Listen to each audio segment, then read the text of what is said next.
269 нови патнички возила набавиле државните институции во последните 2 години, покажува новото истражување на Центарот за граѓански комуникации. Ваквата инвестиција институциите ги коштала 8,54 милиони евра.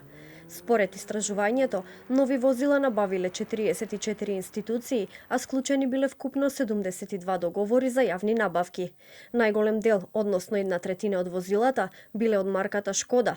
Веднаш потоа следуваат и марките Дачија и Пежо. Дел од институциите ги купиле возилата, а друг дел ги набавиле на оперативен лизинг. Герман Филков од Центарот за граѓански комуникации вели дека најскапи возила купиле неколку општини и комунални и локални претпријатија. Меѓу оние што купиле најскапи возила, тоа се да кажем сите со по 55.000 евра, а се неколку општини, некои комунални и локални претпријатија, например општина Шутор, Ризари, државна видеолотарија, општина Битола, комуналец Кавадарци и така натаму. Значи ова се оние кои што имаат купено во овој период, овие 2 години, најскапи возила од по 55.000 евра едно. Истражувањето покажува и дека најмногу возила набавиле електрани на Северна Македонија, 82 возила за вкупна вредност од 2,2 милиони евра. Речиси за исто толку пари, но за двојно помалку возила има потрошено и владата, преку службата за општи и заеднички работи, за набавка на лизинг на 45 возила. Следно на листата е Министерството за внатрешни работи, кое набавило вкупно 28 возила за 900.000 евра.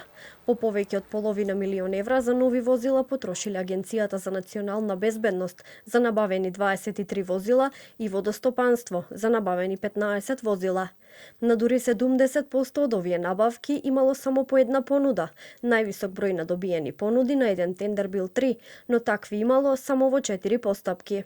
Конкуренцијата е ниска на овие тендери. На 70% од тендерите имало само по една понуда, а просечно на секој тендер имало по 1,4 понудувачи, што значи дека и покрај тоа што има многу вакви фирми на пазарот, сепак на тендерите се јавувале малку фирми. Неколку од нив, да кажам, успеале да добијат најмногу договори со по 2,8 милиони евра, се Porsche Leasing и Automotive Group.